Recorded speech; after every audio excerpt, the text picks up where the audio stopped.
On a commencé il y a quelques semaines de cela, donc une nouvelle série que nous avons intitulée Louange vivante, une série où nous entrons directement dans le livre des psaumes.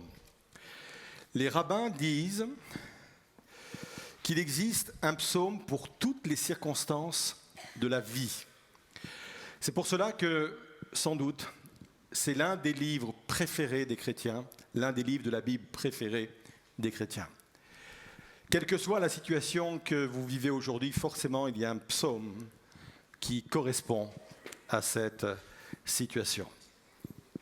Au cours de cette série, je souhaite surtout m'arrêter sur les psaumes de David. Il y a 150 psaumes, une dizaine d'auteurs, et David en a écrit pratiquement la moitié. Si je veux m'intéresser au psaume de David, c'est parce qu'il est un personnage dont la vie a été extrêmement riche, avec des événements forts. Il a connu des moments d'exaltation, des moments de détresse, de souffrance, des moments de grandeur, de décadence, des moments de certitude, des moments de doute. Et je pense qu'il n'y a pas un homme plus riche en expérience que lui pour nous dire comment nous pouvons nous tourner vers Dieu. C'est pour ça que c'est intéressant d'étudier vraiment ces psaumes, ce qu'il a écrit. C'est pour cela que la semaine dernière, on a vu un de ces psaumes où nous avons intitulé cette méditation comme prière matinale, une façon aussi de s'adresser à Dieu. Aujourd'hui, nous allons aller dans le psaume 69 et nous lirons les 4 premiers versets dans un premier temps. Nous lisons ceci, psaume 69, donc verset 1er.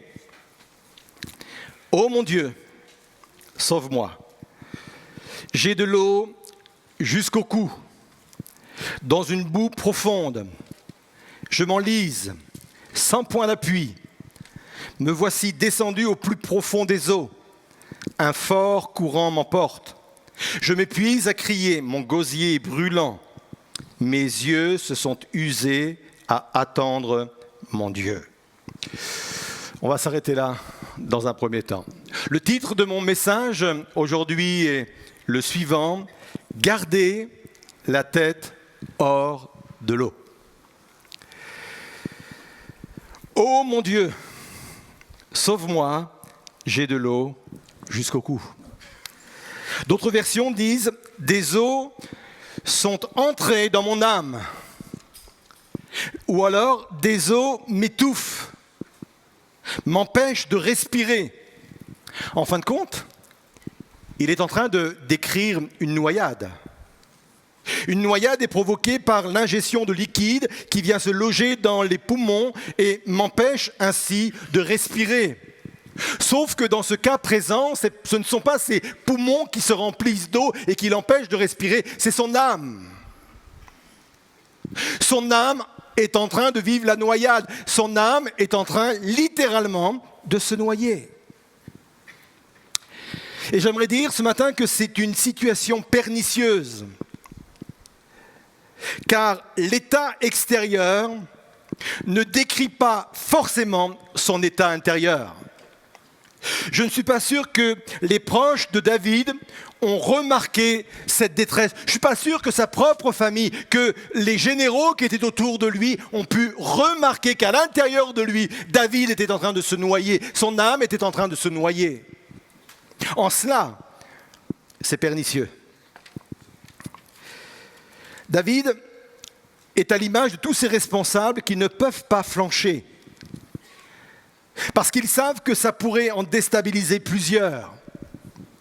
Peut-être déstabiliser une équipe qui est autour de moi. Peut-être même déstabiliser ma propre famille.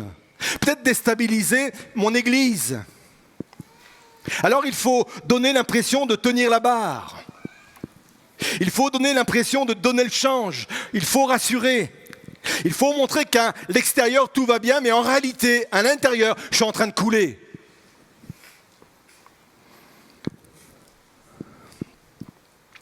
Qu'est-ce qui a produit cela chez David ?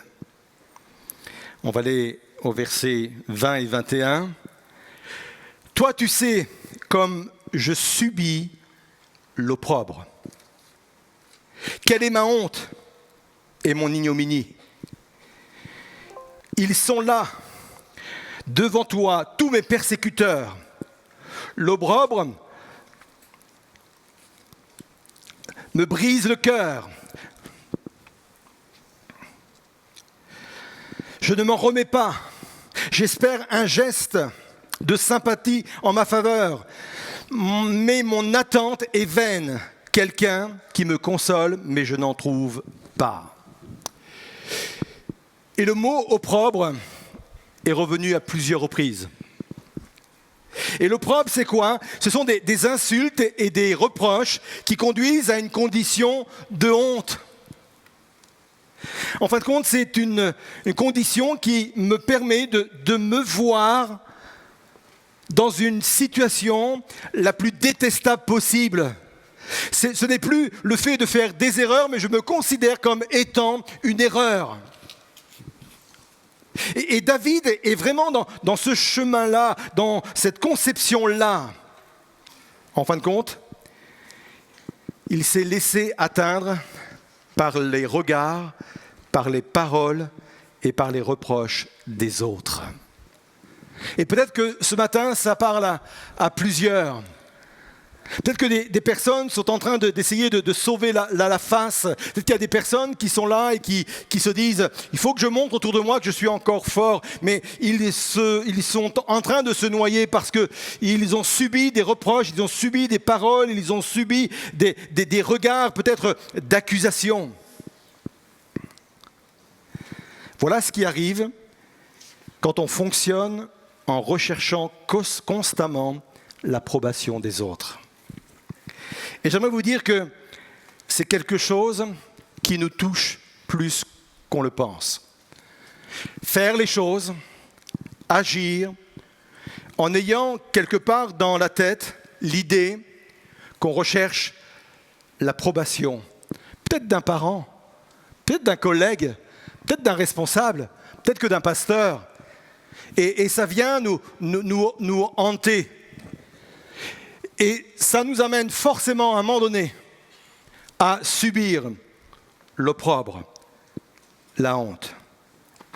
Il y a un texte dans l'Écriture qui se trouve dans Luc 9, verset 62, où il est dit ceci: « Quiconque met la main à la charrue et regarde en arrière n'est pas propre au royaume de Dieu. » Souvent, on a présenté ce verset, on peut le garder encore quelques instants, s'il vous plaît.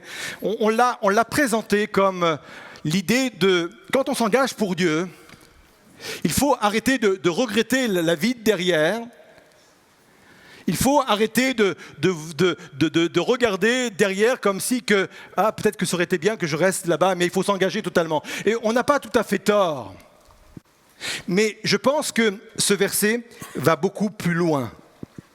Ce verset dit, voilà, je mets la main à la charrue, je prends une responsabilité, je réponds peut-être à un appel, je réponds peut-être à un engagement, je suis là, oui, je tiens la charrue. Et en même temps, je regarde en arrière pour chercher dans le regard des autres une forme d'approbation. Est-ce que je fais bien? Est-ce que je travaille bien? Est-ce que mon sillon est bien droit? On peut fonctionner comme cela. Et quand je suis dans cet état-là, je peux être fragilisé par l'opprobre et par la honte. Je me souviens de ce temps où j'ai fonctionné comme cela. Et je peux vous assurer que c'est une vraie dictature. Quand pendant plusieurs années, tout ce que vous faites, vous le faites un peu pour les autres, avec cette idée, que vont penser les autres, que vont dire les autres, quel jugement, si je dis cela, si je parle comme cela, et toujours chercher l'approbation des autres. Et David, à un moment donné de sa vie, a fonctionné comme cela, cherchant toujours l'approbation des autres. Je peux vous assurer que le jour où Dieu m'a fait prendre conscience de cela, et que j'ai été libéré totalement de cela, je suis sorti d'une véritable dictature. Ça nous permet d'être soi-même. Ça nous permet de faire les choses, non pas par rapport à ce que les autres pourraient penser, mais par rapport à ce qui vous semble bien, par rapport à ce qu'il vous semble que Dieu vous montre. Et c'est extrêmement important. Et David avait besoin de réaliser cela. Ça, c'est l'état des lieux. C'est l'état des lieux dans lequel se trouve David. C'est l'état des lieux qui l'a poussé à se noyer à ce point-là, à avoir de l'eau jusqu'au cou. C'est l'état des lieux. Voilà ce qu'il a pu connaître. Alors nous allons voir maintenant quelle leçon il faut retenir de tout cela. Parce que dans les psaumes de David, il y a toujours une leçon. Et ce n'est jamais la même leçon. Je ne sais pas si vous avez remarqué les psaumes de David, on pourrait presque les résumer comme cela. Il est avec des gros problèmes, il est complètement découragé, il crie à Dieu et Dieu vient le sauver. J'ai bien résumé ? Et on se dit, mais pourquoi Dieu, tu as multiplié à chaque fois la même chose pendant plusieurs psaumes ? Tous les psaumes de David sont pratiquement construits comme cela. Majoritairement. Il aurait fallu, Seigneur, que tu en repères simplement 2 ou 3 et on aurait compris le concept. Sauf que, à chaque fois, même s'il peut se retrouver dans des situations qui semblent similaires, à chaque fois, il y a des leçons de vie totalement nouvelles. Et c'est ce que nous allons voir encore aujourd'hui. 3 leçons de vie à retirer de ce psaume. La première leçon, c'est que Dieu maîtrise ma ligne de flottaison. Vous êtes là ? Oh mon Dieu, sauve-moi, j'ai de l'eau jusqu'au cou. Dieu maîtrise parfaitement ma ligne de flottaison. Il faut que je m'explique. Pour cela, je vais vous raconter l'histoire de la pêche miraculeuse. Vous vous souvenez ? Jésus est sur le bord du lac et il y a une foule qui est là, nombreuse, qui vient au-devant de lui. Et Jésus veut les enseigner, mais pour cela, il a besoin un peu d'espace. Donc il demande à Simon-Pierre, qui est là, de lui prêter sa barque. Il monte dans la barque, il s'éloigne un peu de la rive. Et là, de la barque, Jésus enseigne, Jésus prêche. Et une fois qu'il a dispensé son enseignement, il dit à Pierre, enfonce-toi un peu plus profondément dans la mer. Et là, dans la mer, jette le filet. En d'autres termes, Dieu lui disait, j'ai pris de ton temps, j'ai pris de ton argent, parce que pendant que j'étais dans ta barque, tu n'as pas pu travailler, mais moi je suis le débiteur de personne, maintenant je vais te restituer ce que je t'ai pris. Alors il s'éloigne un peu de la rive, et là il dit, voilà, jette le filet. Et Pierre va dire, bon, Jésus, j'ai péché pendant des heures avant que tu arrives, et j'ai rien pris. Mais puisque tu me le demandes, ben je le refais à nouveau.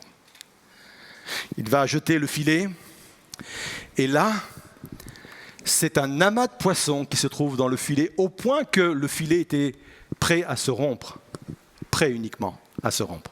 Il y en a tellement qu'il appelle des collègues qui sont à côté de lui, et la même chose se produit, ils remplissent ainsi les 2 barques.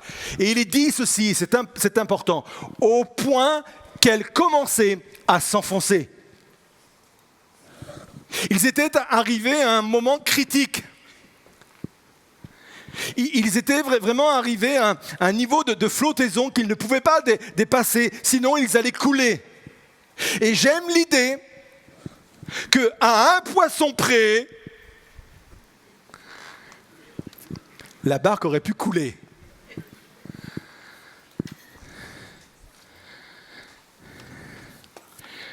Dieu connaît parfaitement les bénédictions que je peux supporter sans couler. Parce que des bénédictions peuvent me couler, peuvent me conduire à l'arrogance ou à l'orgueil. Et Dieu connaît parfaitement l'épreuve de plus, la goutte d'eau qui va faire que je vais couler. Et j'ai besoin vraiment de comprendre cela, j'ai besoin de recevoir cela encore ce matin. Dieu maîtrise parfaitement ma ligne de flottaison. David avait de l'eau jusqu'au cou. Il avait l'impression de se noyer, il avait l'impression qu'il allait vraiment aller au fond. Mais Dieu maîtrisait sa ligne de flottaison. Et j'aimerais vous dire que Dieu maîtrise votre ligne de flottaison. Il sait exactement ce que vous pouvez supporter. Il sait exactement ce qui peut vous envoyer vers le fond. Il sait exactement, même si ça vous fait trembler, même si ça vous fait peur, il connaît parfaitement ce à quoi vous pouvez résister ou pas. Et ça, c'est un élément, une leçon de vie extrêmement importante. Deuxièmement, quand il n'y a plus de plan B, il faut revenir au plan A. Verset 3. Dans une boue profonde, je m'enlise sans point d'appui. C'est l'image de quelqu'un qui cherche avec ses pieds le fond. Vous savez, c'est quand on se retrouve parfois dans une piscine, on descend au fond, on cherche le sol ferme afin de pouvoir rebondir avec les pieds. Et c'est ce qui se passe dans le cœur de David. Il cherche un appui pour pouvoir rebondir. C'est un réflexe de survie, il est normal. Cet appui, pour rebondir, il le cherche en l'autre. Verset 21, « J'espère un geste de sympathie en ma faveur, mais mon attente est vaine. Quelqu'un qui me console, mais je n'en trouve pas. » Et j'aimerais vous dire que chercher en l'autre un point d'appui pour ne pas couler, c'est un bon réflexe. Et là, peut-être que j'ai besoin de me libérer parfois de certaines caricatures que je me fais de certains textes bibliques. Vous savez, ces textes qui consistent à dire « Heureux l'homme qui se confie en l'Éternel et malheur à l'homme qui se confie en l'homme ». Oui, à partir du moment où je cherche ma source en l'homme. Mais j'aimerais vous dire que Dieu peut m'envoyer des hommes comme point d'appui pour que je ne coule pas. Et c'est ce qu'il va faire, David, il va chercher son point d'appui, mais il n'en trouve pas. Et dans ce cas présent, cet appui légitime lui est même retiré. En fin de compte, Dieu est en train de dire, il n'y a plus de plan, ou plutôt David est en train de dire, il n'y a plus de plan B pour moi. L'aide des autres aurait pu être un plan B, mais il n'y a plus de plan B pour moi. Plus de plan de secours. Et là, si tu ne viens pas toi-même me secourir, je disparais, je coule. Alors, je ne sais pas vous, mais moi, je suis quelqu'un qui aime beaucoup les plans B. J'ai toujours en tête un plan B. J'aime avoir un coup d'avance. Si ça ne fonctionne pas encore, eh bien, j'ai encore une solution. J'ai toujours fonctionné comme cela. Et vous allez me dire que c'est le propre de tout dirigeant. Gouverner, c'est prévoir. Par exemple, par rapport au projet immobilier et par rapport à l'aspect financier, j'ai plein de plans B dans ma tête. Plan B, plan C, D, etc. Je me dis, si parfois ça ne se passe pas comme ça a prévu, j'ai quelques leviers encore. Vous voyez un peu comment ça peut fonctionner ? C'est pas méchant en soi, hein. Mais connaissant Dieu, je m'attends à ce qu'il me retire tous mes plans B. Et on fonctionne tous comme cela, par anticipation. Voilà, c'est comme ça, mais j'ai encore quelques plans. Si ça ne fonctionne pas, j'ai encore quelques idées. J'ai essayé pendant toutes les années de mon ministère de fonctionner de la même façon avec mes prédications. J'ai toujours voulu avoir une prédication d'avance au cas où, dans la semaine, Dieu ne m'inspirait pas. Ça n'a jamais fonctionné. Et si je faisais ça, c'est parce que j'ai besoin de me rassurer. J'ai besoin de me rassurer en disant, bon, allez, parce que, oui, un homme de foi, mais pas téméraire tout de même.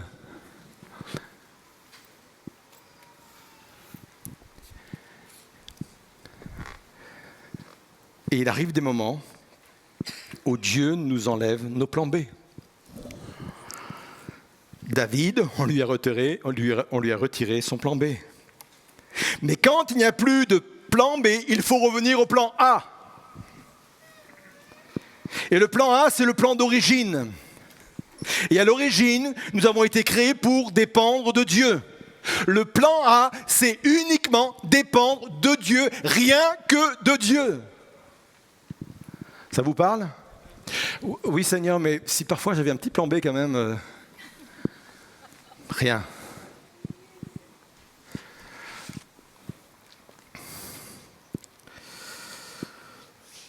Le plan A, c'est dépendre uniquement et totalement de Dieu.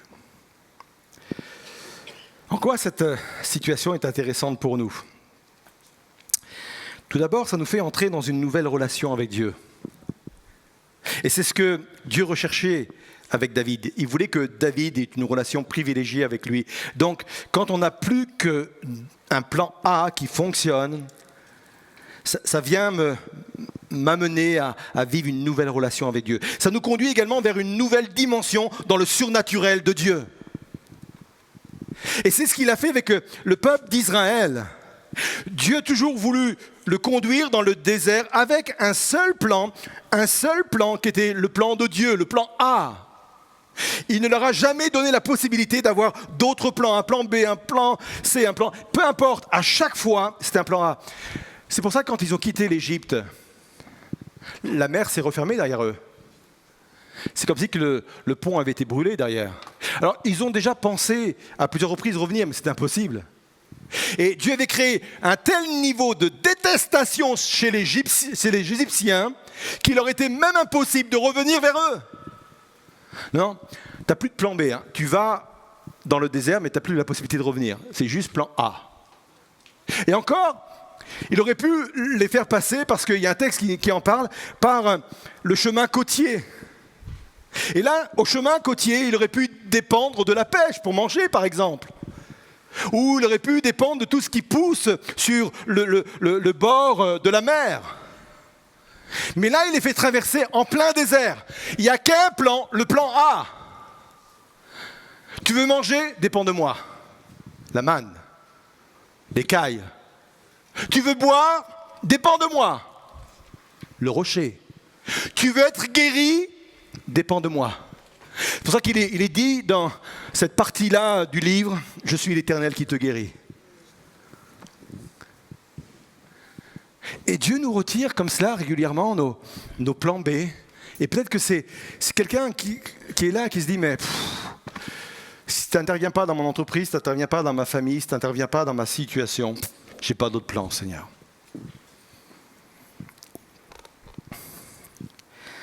Lorsque vous apprenez à dépendre de Dieu pour tout, ce que vous faites, en réalité, c'est relâcher le contrôle de votre vie. C'est difficile de ne plus être au contrôle de sa vie, mais c'est hyper enrichissant. Ah, je vous le dis parce que je le sais, mais je ne vous le dis pas de bon cœur, parce que ce n'est pas évident. Surtout quand on aime bien prévoir les choses. Ça, c'est la deuxième leçon de vie. Quand il n'y a plus de plan B, il faut revenir au plan A. Et enfin, troisième enseignement concernant la vie, Dieu ne cesse jamais de nous écouter. Verset 4, David va dire, je m'épuise à crier, mon gosier est brûlant. J'ai des cordes vocales en feu, en fin de compte, c'est ce qu'il dit. Plus je crie, moins j'entends le son de ma voix. Normal, il est en train de la perdre. C'est littéralement ce qui se passe. Il se dessèche intérieurement, ses cordes vocales. Il perd sa voix. Il devient aphone. Et plus il devient aphone, moins il a l'impression que Dieu l'entend. Et là, on touche le fond du problème concernant David. David, ce dont il a besoin, c'est davantage la certitude d'être écouté que d'avoir une réponse. En fin de compte, c'est cela. La réponse était là simplement pour dire « Ah, c'est la preuve que tu m'écoutes puisque tu m'as répondu. » Mais son problème à lui, c'est bien cela. C'est d'avoir la certitude que Dieu l'entend, en fin de compte. Peu importe s'il ne répond pas maintenant, mais avoir la certitude que Dieu l'entend. Et David a eu des périodes comme ça dans sa vie. Je vous l'ai dit, à un moment donné, c'était un homme qui pouvait avoir des certitudes et en même temps, c'était un homme qui pouvait avoir des doutes.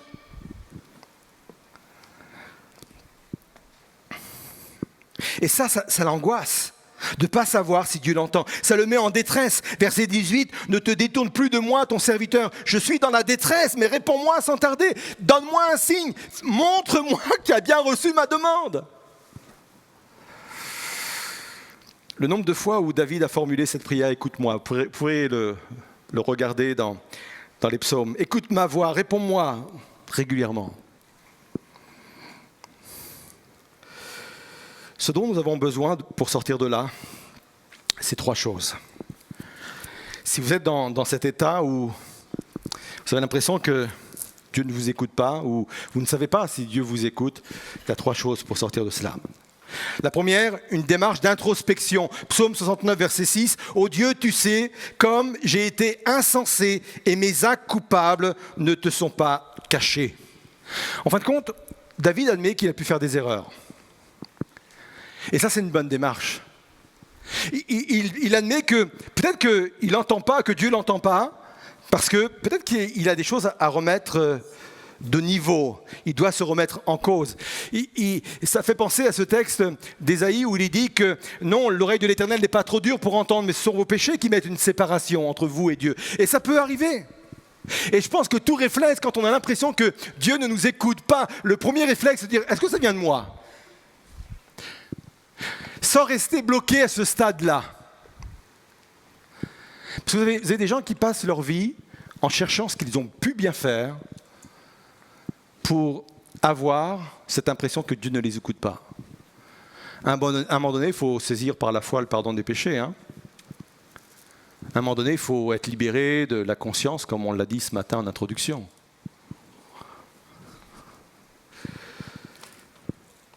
Deuxièmement, un repositionnement de notre foi. Parfois, les gens disent « j'ai l'impression que Dieu ne m'entend pas, ne m'écoute pas ». Mais quand j'en suis là, qui a raison ? Mes sentiments ou la parole de Dieu ? Et c'est là où je dois à chaque fois faire l'effort de me reconcentrer sur la parole de Dieu. La Bible dit « quand un malheureux crie, l'Éternel l'entend », ça me suffit. La Bible dit « quand je m'adresse à lui, il m'entend ». La Bible dit. Et je ne dois plus réagir, et c'est un manque de maturité, je ne dois plus réagir avec mes émotions, mes sentiments, mais je dois réagir avec la foi. Je me repositionne par rapport à ma foi. Et troisièmement, quand je suis dans cet état-là, peut-être que c'est un moyen pour que je puisse quitter les agitations bruyantes de ma vie. Ce n'est peut-être pas parce qu'il ne parle plus, qu'il ne me répond plus, mais peut-être qu'il a baissé le volume de sa voix. Et j'aime cette image parce que parfois, Dieu continue de parler, mais je ne l'entends pas parce que je suis moi-même dans un brouhaha d'activités, etc. Et lui, volontairement, a même baissé le volume de sa voix pour que je puisse m'isoler et de dire, Seigneur, je veux consacrer ce moment, je veux m'extraire de tout ce bruit-là, je veux m'extraire de tout cela et je veux me mettre à part uniquement pour écouter ta voix. Parce que je comprends que tu es en train de parler, mais je comprends qu'il faut que je fasse silence pour entendre. Et ça, c'est quelque chose aussi d'important vers lequel Dieu veut me conduire. On va arrêter là pour aujourd'hui, mais en résumé, voilà la situation de David. Il est en train de se noyer intérieurement et je sais que ça peut être parfois la situation de certains. Il est en train de se noyer parce qu'il a écouté peut-être trop de personnes, il a géré sa vie peut-être avec trop de recherche d'approbation des autres. Mais si je suis là, j'ai besoin de reconsidérer 3 choses. Dieu connaît parfaitement ma ligne de flottaison.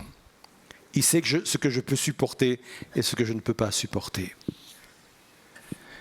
Deuxièmement, ce que j'ai besoin de comprendre ce matin encore plus que jamais, c'est que quand il n'y a plus de plan B, quand il n'y a plus de solution, il en reste toujours une. C'est la solution d'origine, dépendre totalement de Dieu. Et enfin, quand j'ai l'impression qu'il ne m'écoute plus, eh bien, je veux réaliser tout à nouveau. Peut-être pourquoi ça bloque. Et quand j'ai fait ce travail-là, d'avoir cette certitude en moi qu'il m'entend. Et ce n'est pas parce qu'il ne répond pas qu'il n'agit pas. Le Dieu qui ne répond pas, ce n'est pas le Dieu qui n'agit pas, mais bien souvent, il agit également dans le silence. Je voudrais vous inviter à vous lever à votre place quelques instants. Je vais inviter les musiciens à venir me rejoindre et on va rester encore ensemble quelques instants. Je voudrais qu'on puisse vivre quelque chose peut-être de plus pratique, de plus prenant encore ce matin au travers de ce qu'on vient de partager. Le chant qui va être interprété est le suivant. Du ciel, tu nous entends. Je sais, tu es présent quand je t'adore. Les tempêtes peuvent surgir, mais je suis gardé en ton nom et je tiendrai bon. Et je voudrais vraiment, ce matin, que nous puissions nous retrouver autour de cette vérité. C'est quelle que soit ma situation, quel que soit mon état, je sais qu'il me reste toujours une porte de sortie. Je sais qu'il y a toujours le plan A qui demeure. Je sais que je peux compter sur le Seigneur. Pendant que les têtes sont baissées, tout en nous préparant devant le Seigneur, je voudrais vous amener ce matin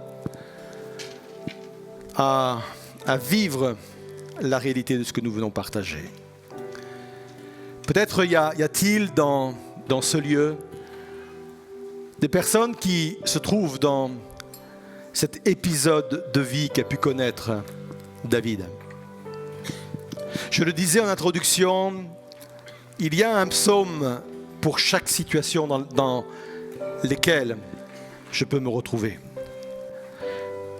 Peut-être que ce matin, dans ce lieu, il y a des personnes qui se retrouvent vraiment dans cette situation-là même que David. Ils ont l'impression de se noyer. Peut-être qu'ils gardent l'apparence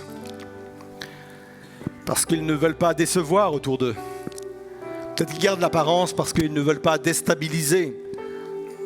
Peut-être que vous êtes un père de famille, une mère de famille, peut-être un chef d'entreprise, un responsable de groupe, un responsable spirituel.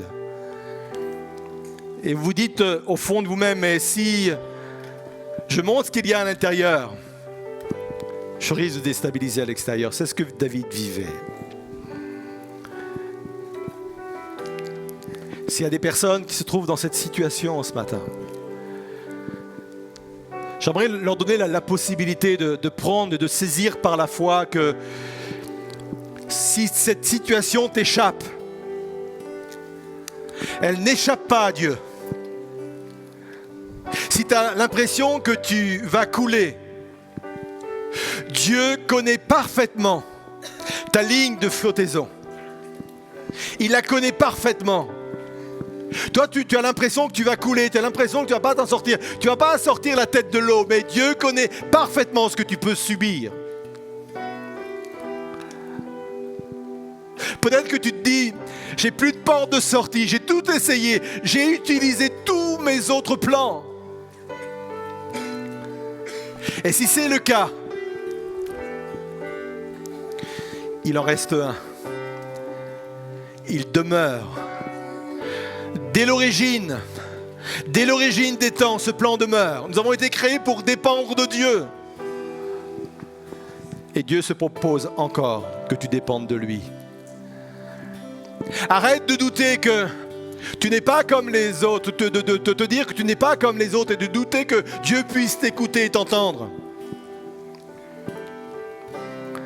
Aucune voix n'échappe aux oreilles de Dieu. Aucune voix. Toutes les voix qui se portent sur terre et toutes ces voix qui se portent dans ce lieu, Dieu les écoute, Dieu les entend, il entend ta voix. Peut-être es-tu épuisé à force de crier vers Dieu. Peut-être que tu es en train de perdre ta voix parce que tu as l'impression que Dieu ne t'écoute pas ou Dieu ne t'entend pas. Si plusieurs se trouvent dans cette situation, j'aimerais avoir un temps de prière avec vous et je voudrais vous inviter à venir sur le devant. Et je priais pour que Dieu vraiment puisse bénir. Pendant que le chant va être interprété. Venez sur le devant et après ce chant, je vais venir prier avec vous. Je vais venir demander la grâce de Dieu sur vos vies pour que vous puissiez ressortir de ce lieu complètement ressaisi intérieurement, spirituellement, moralement. Seigneur Jésus, je sais que tu es là et que tu m'écoutes.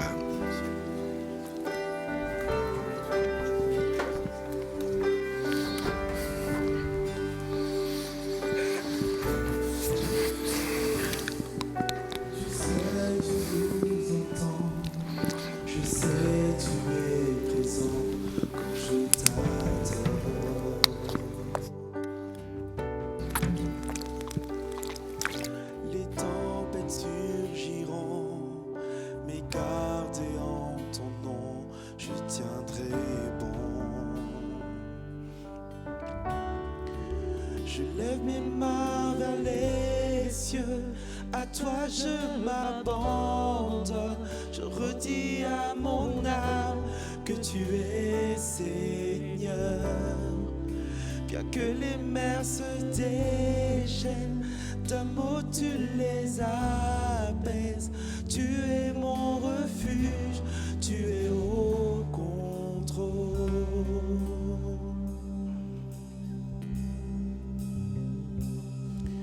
Confiant dans les combats, conduit par ton esprit, je veux avancer.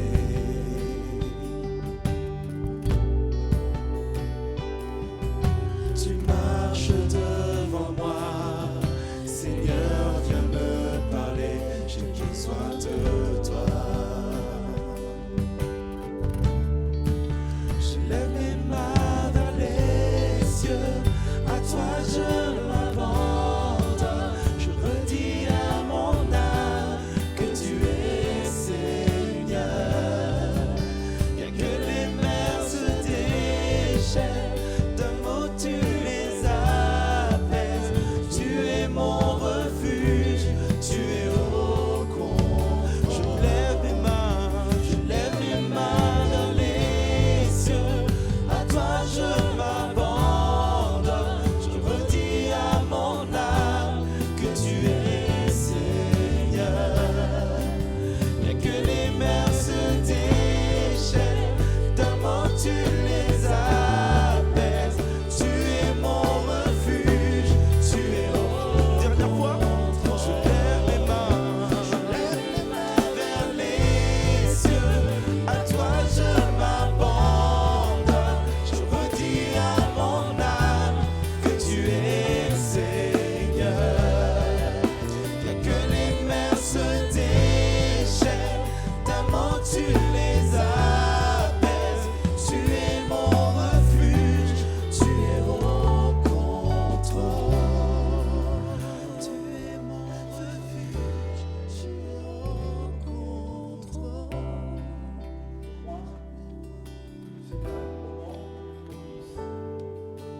Que mon âme se repositionne sur la façon dont Dieu voit ma position, ma situation. Mon regard peut être faussé par les événements. Mon regard peut être faussé parce qu'on me dit aussi, parce que je vois.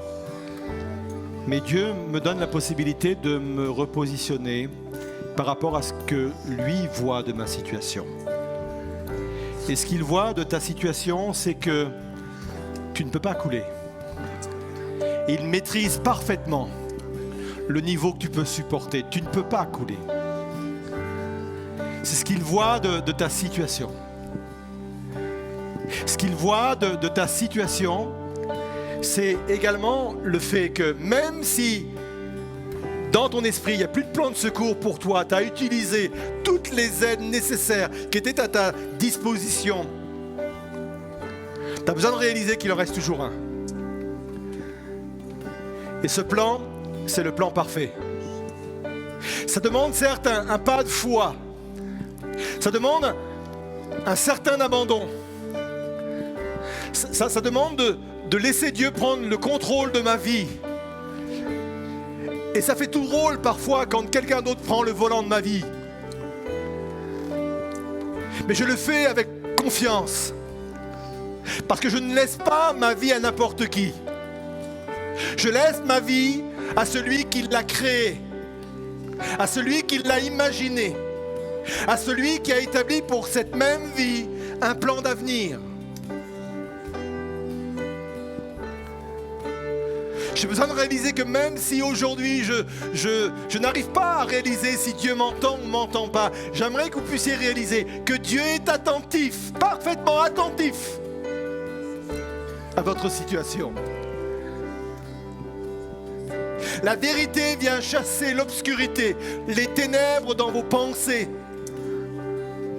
Tant que le diable pouvait mettre en vous votre façon de voir les choses qui était tout autre que celle de Dieu, il pouvait vous tenir dans l'abattement, dans le découragement. Mais aujourd'hui, que vos pensées s'alignent sur celles de Dieu, votre façon de voir votre vie s'aligne sur la façon dont Dieu voit votre vie. Alors je vais prier avec vous. Seigneur Jésus, tu viens au-devant de chacune de ces âmes, de chacune de ces vies, Seigneur Jésus. Tu viens poser ta main bénissante sur leur vie, Seigneur.